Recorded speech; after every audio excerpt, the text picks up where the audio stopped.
Good morning दोस्तों। अभी हमने इससे पहले क्या देखा था कि 0 डिग्री पे या 0 डिग्री या इक्वेटर पर अफ्रीका के कौन कौन से देश आते हैं। इवन आपने ये देखा कम्प्लीटली कि विश्व के कौन कौन से देश आते हैं, लेकिन यहाँ हमारा मेन फोकस क्या है, अफ्रीका है। तो ये हो गया 0 डिग्री इक्वेटर, और ये क्या हो गया 23.5 डिग्री नॉर्थ और ट्रॉपिक ऑफ कैंसर। अभी ये साउथ में क्या हो गया 23.5 साउथ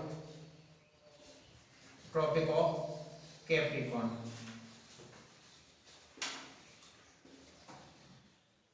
या इसी को यहाँ पे बोल दिया आपने कर्क रेखा, मकर रेखा,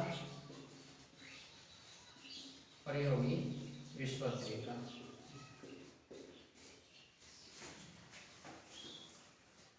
आपने संक्रांति पढ़ी है किसी ने? संक्रांति तो जानते होंगे, ये कौन सी संक्रांति? 14 जनवरी कौन सी होती है? तो 14 जनवरी को कहाँ होगा सूरज? ये चीजें अपने आप दिमाग में आ जाएगी। 14 जनवरी को मकर है, तो कहाँ होगी सूरज? साउथ में होगा। हम हिंदू कैलेंडर के अकॉर्डिंग तो हम मकर संक्रांति मतलब मकर पे जा रहे हो, करक पे जा रहे हो, तो भाई संक्रांति बोलते हैं। तो यहाँ पे जैसे दिसंबर या दिसंबर से जनवरी में कब होते हैं? सूरज हमेशा नीचे होते जा रहे भाई, देखा आपने। उसी चीज को हमने क्या बोल दिया है, संक्रांति है सर।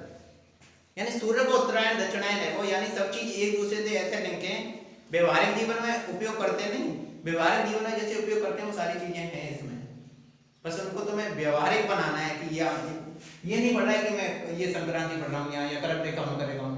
दिमाग कहाँ जाना चाहिए सीधा का सीधा कि मैं संक्रांति पढ़ रहा हूँ, बस संक्रांति मनाया हुआ जहाँ पतंग उड़ाते हैं, ठीक है ना। ये सारी चीजें याद होनी चाहिए। अभी ये है 0 डिग्री देशांतर है, तो ये सारी चीजें तो हमें याद हो गई तभी। 0 डिग्री और ये हो गई, ये हो गई, तीनों की तीनों। अभी हम एक और याद करते हैं, जैसे GMT या 0 डिग्री देशांतर पे फिर हमें ये क्या डिस्ट्रीब्यूट करेंगे, जैसे कि इसके ईस्ट में क्या है, इसके वेस्ट में क्या है, उससे क्या आपको नॉर्मल याद हो जाएंगी सारी चीजें। पूरा पॉलिटिकल मैप भी जैसे 54 देश है यूएन के अकॉर्डिंग, आपको 54 तो याद मैंने ये नहीं कह सकता हूँ, लेकिन आपको अराउंड 40 देश है ना याद हो जाएंगे, जो कि आपकी जो होते हैं सारे। और सारे देश आपको याद करने भी नहीं है, क्योंकि 100% कुछ होता ही नहीं है, ठीक है। तो अब इसी चीज को हम याद करते हैं 0 डिग्री देशांतर को। तो इसकी ये ट्रिक है, जैसे हमने क्या किया, अंत में चोर ATM को बस में रखकर घने जंगल में फरार हो गया। अब घने जंगल में क्यों हो गया? क्योंकि पुलिस इसे ढूंढ नहीं पाई, सीधा सीधा फंडा है। तो सीधी सीधी चीजें यहाँ पे देखते हैं। ये अंत से बन गया आपका अंटार्कटिका,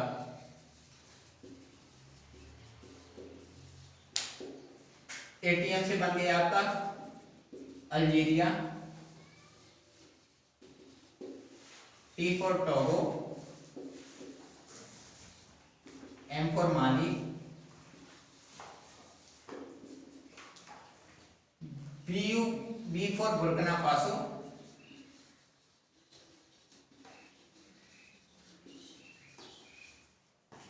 U फॉर UK कह सकते हो आप, या ब्रिटेन कह सकते हो, कुछ भी कह सकते हो। मैं यहां लिख देता हूं United kingdom. S for Spain, आपका घना मिस हो गया घाना, और फरार का मतलब हो गया यहाँ फ्रांस। तो आपकी ये कंप्लीटली कितने देश हो गए जहां से 0 डिग्री देशांतर निकलती है? तो 1 2, ये पूरा का पूरा माली है, इसमें से एक आइलैंड है जो कि इसको क्रॉस करता है। ये हो गया आपका 2 अल्जीरिया, 3 टोगो, 4 माली, 5 बुर्किना फासो, 6 UK, 7 स्पेन, 8 गाना और 9 फ्रांस। तो हमें ये देखना है कि अभी हमारा यहाँ मुख्य फोकस क्या है कि अफ्रीका में कितने देश आते हैं। तो अफ्रीका में एक हो गया अल्जीरिया, अभी जो मैंने थोड़ी देर पहले बताया था। 0 डिग्री कहाँ से गुजर रही है? अल्जीरिया से निकल रही थी कि नहीं निकल रही थी? एक हो गया आपका टोगो, एक हो गया माली, एक हो गया आपका बुर्किना फासो, UK यूरोप में, स्पेन यूरोप में है, गाना किसमें हो गया? अफ्रीका में, और ये फ्रांस यूरोप में। तो हमें देखना है अफ्रीका के कितने देश हैं, 1 2 3 4 5 कंट्री ऐसे हैं जो अफ्रीकी देशों में हैं, और इक्वेटर, ये क्या कहते हैं आपका जीएमटी को, या 0 डिग्री देशांतर को टच करते हैं, 0 डिग्री देशांतर यहाँ से गुजरती है। तो अभी एक क्वेश्चन है भाई यहीं से क्रिएट हो गया, ठीक है। दो ऐसे देश हैं आपके, अल्जीरिया, माली, जो आपके कहां पर हैं, जो इक्वेटर को भी क्रॉस करते हैं, यानी इक्वेटर को भी टच करते हैं, और क्या है आपकी 0 डिग्री देशांतर को भी टच करते हैं। तो कभी सीधा सीधा क्वेश्चन में यही आ गया आपका कि ऐसे कौन से देश हैं, ऐसे अफ्रीकी कौन से देश हैं जो 0 डिग्री देशांतर एवं ट्रॉपिक ऑफ कैंसर या कर्क रेखा से गुजरते हैं।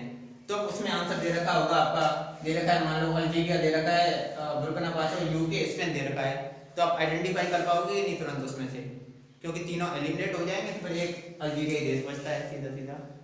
अगर एक क्वेश्चन आपको डायरेक्ट यूं दे दिया जाए कि उपरोक्त में से कौन 0 डिग्री देशांतर और कर्क रेखा को टच करते हैं या गुजरते हैं, तो उसमें दे रखा हो अल्जीरिया दे रखा हो, माली दे रखा हो, और एक दे रखा हो टोगो दे रखा हो, ठीक है। और डी ऑप्शन दे रखा हो आपको 1 और 2 दोनों। कभी कभी ऐसे क्वेश्चन आ जाते हैं, तो जैसे क्वेश्चन का पैटर्न क्या है ये आपको समझना होगा। वो आप कभी प्रीवियस ईयर के जो भी क्वेश्चन है ना उनको देखोगे तो आराम से समझ में आ जाएंगी वो सारी चीजें। अभी हमारे ये 5 देश हैं, ये कहाँ हो गए आपके, इस वाले रीजन में हो गए, ठीक है। अभी मैं आपको बताता हूँ कि अब कुछ देश बचते हैं, जैसे कुछ देश है ना, जैसे एक है आपका ये मोरक्को, जो ना तो इक्वेटर को टच करता है और ना ही इसको टच करता है, 0 डिग्री देशांतर को टच करता है। तो ये कहाँ गया है, ये कॉर्नर में हो गया। तो ये कौन सा, एक मोरक्को देश है, और एक दूसरा बचता है आपका टूनिसिया। तो इस वाले पूरे रीजन में आपके, क्योंकि ये सारी चीजें याद होगी, जब भी सारी चीजें याद हो जाएंगी ऑटोमेटिकली रिकॉल हो जाएगी। यहाँ क्या बचा, एक तो मोरक्को बचा, यहाँ अल्जीरिया बचा, सारी चीजें। अब आपको याद क्या करना है कि यहाँ कौन से देश बचे, यहाँ कौन से देश बचे, और यहाँ कौन से देश बचे, क्योंकि वो चीजें तो ऑटोमेटिकली हमें याद हो गई। अब तो हमारा काम बहुत ही इजी हो गया। तो इन चीजों को बस रिकॉल करना है, ऐसा नहीं है कि पूरी तरह से इनको याद करते रहो, याद करते हो बहुत सारी टाइम पे। तो अभी आप यहाँ मैंने आपको पहले बताया था सोमालिया। देखो अभी इस वाले रीजन में बताता हूँ मैं, ये रेड सी है, ये लाल सागर है, ये यमन की खाड़ी है। यहाँ आपका देश आता है एक है जिबूती। बस याद नहीं है, बस थोड़ी सी रिकॉल करना है कि वेब में कैसे बन रहा है ये चीजें, या तो अपने आप से हो जाएंगी। ये जिबूती है आपका, और ये आपका है इरिट्रिया, और इधर आपका देश है इथियोपिया। अब इसके बीच में आपके 2 देश और बचते हैं, सूडान है, सूडान के 2 पार्ट कर देते हैं। ऊपर वाले पार्ट को केवल सूडान बोल देते हैं, और नीचे वाले पार्ट को हम बोल देते हैं साउथ सूडान। अगर आप बोलना चाहो तो उसको नॉर्थ सूडान भी बोल सकते हैं और साउथ सूडान भी बोल सकते हैं। तो ये है आपके सूडान। अभी यहाँ से आपके देश बचे, यहाँ पे है इक्वेटोरियल गिनिया,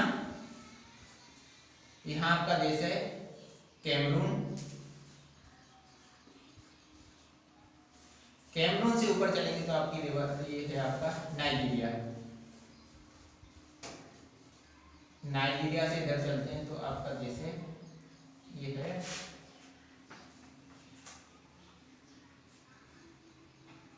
ये देश को मैं अभी बताता हूँ, ये आपका नाइजीरिया है, ठीक है। अभी ये वाले पार्ट यहाँ पे याद हो गए, और यहाँ एक देश बचता है आपका चाड। कंप्लीटली याद हुई है अब आपको कि यहाँ कौन सी, एक बार जैसे रिकॉल करेंगे तो सोमालिया है। सोमालिया किस पे पड़ता है आपका, 0 डिग्री इक्वेटर पे पड़ता है। इससे पहले हमें बस 6 या 7 देश याद करने हैं। जिबूती हो गया आपका, यहाँ इरिट्रिया हो गया, इथियोपिया हो गया, सूडान हो गया, उसमें से आपका नॉर्थ सूडान और साउथ सूडान हो गया, चाड हो गया, नाइजीरिया हो गया, कैमरून हो गया। ये तो है आपके मुख्य देश। ये एक छोटा सा देश है जो कि टोगो या घाना के पास में है। जैसे यहाँ से चीजें चलते हैं, अब यहाँ से ऊपर की ओर हम क्या है, ट्रॉपिक ऑफ कैंसर से नीचे की ओर चलते हैं। यहाँ क्या है कि गिनिया की खाड़ी है, यानी गल्फ ऑफ गुइनिया या गुइनिया की खाड़ी। तो यहाँ आपका देश आता है आपका सेनेगल। हालांकि ये याद नहीं करना है, थोड़ा सा बस मैप में देखना है कभी कि वेस्ट में कौन से देश हैं, साउथ में कौन से देश हैं, अगर रिकॉल करना है। सारी चीजें याद करने से कोई मतलब नहीं होता। तो यहाँ याद करना है, जैसे सेनेगल है, यहीं आपका देश पड़ता है गैम्बिया, छोटा सा देश है गैम्बिया। अब आपको नीचे चलेंगे तो आपको पड़ता है सियरा लियोन है, यहाँ पे आपका ये मैंने बताया था बुर्किना फासो है, यहाँ आपका लाइबेरिया है। तो इस प्रकार से आपको थोड़े थोड़े देशों के बारे में जानना है, कंप्लीटली नहीं जानना है कि कौन कौन से देश हैं, बस मैप देखना है एक बार। जब भी है ना एटलस देखोगे तो आपको ऑटोमेटिकली समझ में आ जाएगा कि यहाँ कौन कौन से देश आते हैं। ठीक है, यहाँ भी कुछ देश हैं, जैसे यहाँ पे क्या है आपको अंगोला। आपने कभी 2003 का वर्ल्ड कप देखा है किसी ने? तो उसमें एंडी फ्लावर और ब्रांड फ्लावर कोई थे जैसे, तो कहाँ के खिलाड़ी थे? वो जिम्बाब्वे के खिलाड़ी थे, उस टाइम पे काफी मशहूर खिलाड़ी थे, दोनों भाई खेलते थे। तो ये देश पड़ता है आपका यहाँ जिम्बाब्वे, यहाँ आपका पड़ता है जाम्बिया, ये देश है आपका अंगोला। यहाँ दो देश हैं, छोटे छोटे देश हैं, जहाँ की विक्टोरिया झील का नाम सुना है आपने किसी ने? सुना है विक्टोरिया झील का? ठीक है, तो यहाँ आपके देश पड़ते हैं आपका है युगांडा, मैंने यहाँ बताया था, यहाँ है रवांडा, छोटे छोटे देश हैं दोनों। दूसरा है बुरुंडी, और ये आपका तंजानिया है। किसी ने माउंट किलिमंजारो के बारे में सुना है? तो अफ्रीका की सबसे ऊंची चोटी कौन सी है? Mount Kilimanjaro. माउंट किलिमंजारो क्या है, कैसा है? माउंटेन है। वो किस प्रकार से माउंटेन है? एक तो वैसे माउंटेन होते हैं, जैसे कोल्ड माउंटेन है, यहाँ पे जैसे भी फिजिकल में पढ़ेंगे तो उसमें देखेंगे हम। ये क्या है कि तंजानिया है या माउंट किलिमंजारो है, वो है कि लावा निकलता है ना, धरती से लावा निकलता है, उससे एक बहुत बड़ा क्या बन गया है? पर्वत बन गया है। उसी का नाम, उसको पर्वत भी कहते हैं, उसी की सबसे ऊंची चोटी है वो है आपकी माउंट किलिमंजारो। ठीक है, तो अभी आपके हमारे ये देश हो गए सारे के सारे, लगभग सारे के सारे लगभग 40 देश हो गए, 40 या 45 देश। हमारे हैं कितना?